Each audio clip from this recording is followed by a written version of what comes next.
The part we were working on was the very beginning, I think, when you guys came in. And I'm sort of creating this, I'm calling this guy the Prometheus character. It's life and death, so he represents both. And he's coming in and he's on a planet, and he's also a spirit, but he's affecting life and transitioning people. It feels like he's taking them to a good place. Them being on the floor is like the precipice of earth and heaven or whatever, or that next space. So they're just coming up out of that. And he was saying to me, he never usually starts that intensely right off, Maybe somewhere in the middle, once people are sort of relaxed a little bit. But I think that speaks to what's happening around him. Alvin Ailey said it best when he said some of the greatest works of art are those that are the most personal. Mostly had to do with my mom just passed. It was like one day before my birthday.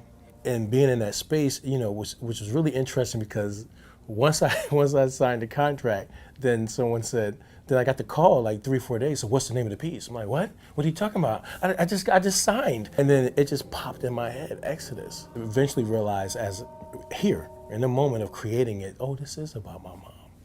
This is about the spirit moving on. It's about our transition physically, on this planet. Like, how do we transition from this place that we're in right now? And all the stuff was going on with the police and the community, and like you hear these like resonating gunshots that really bring us back to like right now.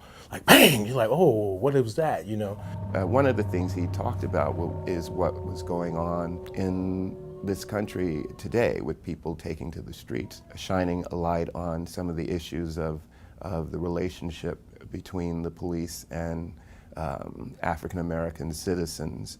Ferguson and Freddie Gray, I felt also too, this was an exodus from that way of thinking of what are we prepared to do now? We didn't march until our feet are bloody. We didn't yell until we can't speak anymore. What are you prepared to do? You have to change. Hip hop being something that was a celebration of life, but also in some ways a way of protesting, a way of sort of reclaiming our drums. It comes from the street. It comes from those kinds of experiences and frustrations. And so it is very fitting that he is looking at the issues of the day and finding a way to express them through this work. It's the discussion, it's discourse. That's the beginning of change. So this piece is kind of like that for me. It's like this, it's encompassing of what's happening politically, economically, what's happening with the transition with us as spirits on this planet. Why are we here?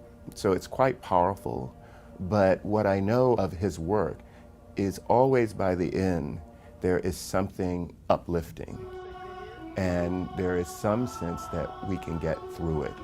Because ultimately it's about appreciating love for what it really is. And so it really comes back to sort of like just remembering why we're here. I think it's going to be very timely and cathartic for the audience.